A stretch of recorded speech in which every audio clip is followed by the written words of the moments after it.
अस्सलाम वालेकुम, मैं हूं डॉक्टर सरोज मील, मैं गुर्दे मसाने का सर्जन हूं। आज का सवाल ये है कि एक ऐसा मरीज़ जिसके गुर्दे में पथरी है, लेकिन उसको दर्द नहीं है, तो क्या उसे भी गुर्दे के डॉक्टर को या यूरोलॉजिस्ट को दिखाना चाहिए? तो उसका जवाब ये है कि बिल्कुल दिखाना चाहिए, चाहे मरीज़ को दर्द है या नहीं है, लेकिन गुर्दे की पथरी जो है वो गुर्दे को नुकसान बहुत देती है। बहुत सारे मरीज़ हमारे पास ऐसे आते हैं कि जिनको बहुत अरसे से दर्द था गुर्दे का, उन्होंने कभी कोई दवाई ले ली या इंजेक्शन लगवा लिया, फॉर टाइम बीइंग वो ठीक हो जाते हैं, लेकिन जब वो यूरोलॉजिस्ट के पास पहुँचते हैं तो बहुत सारा उसका नुकसान हो चुका होता है। तो आज हमारे पास एक पेशेंट की कुछ रिपोर्ट्स हैं, वो आपके साथ शेयर करते हैं। तो एक पेशेंट का सीटी लगा हुआ है, उसमें आप देखें कि आपको उनके दोनों गुर्दे में पथरियाँ नज़र आ रही होंगी और बहुत बड़ा साइज़ है। ये राइट साइड पे है और इसी तरीके से पेशेंट की लेफ्ट साइड पे है। ये सारा जो दोनों गुर्दे हैं, ये पथरियों से भरे हुए हैं। अब इसका नुकसान क्या होता है, वो भी आपको दिखाते हैं। ये उस पेशेंट का डीटीपी स्कैन है, जो रीनल फंक्शन हमें बताता है।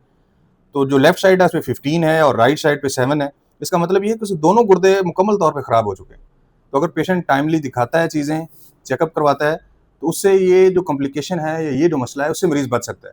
लेकिन पेशेंट बहुत अरसे बाद अगर आता है, तो उसका नुकसान यही होता है कि इसके दोनों मरीज़ के गुर्दे दोनों खराब हो चुके हैं, पेशेंट डायलिसिस पे जाएगा, सर्जरी कॉम्प्लिकेट होगी और जो बाकी इसकी ज़िंदगी है, वो बेचारे गुर्दों के मसाइल में ही सारी उलझी रहेगी। लिहाज़ा अगर आपको या आपके किसी जानने वाले मरीज़ को गुर्दे में पथरी है, चाहे उसे दर्द है या नहीं है, तो आप अपने किसी भी करीबी यूरोलॉजिस्ट से लाज़मी कंसल्ट करें, उनसे डिस्कस करें और उनसे मशवरा करें।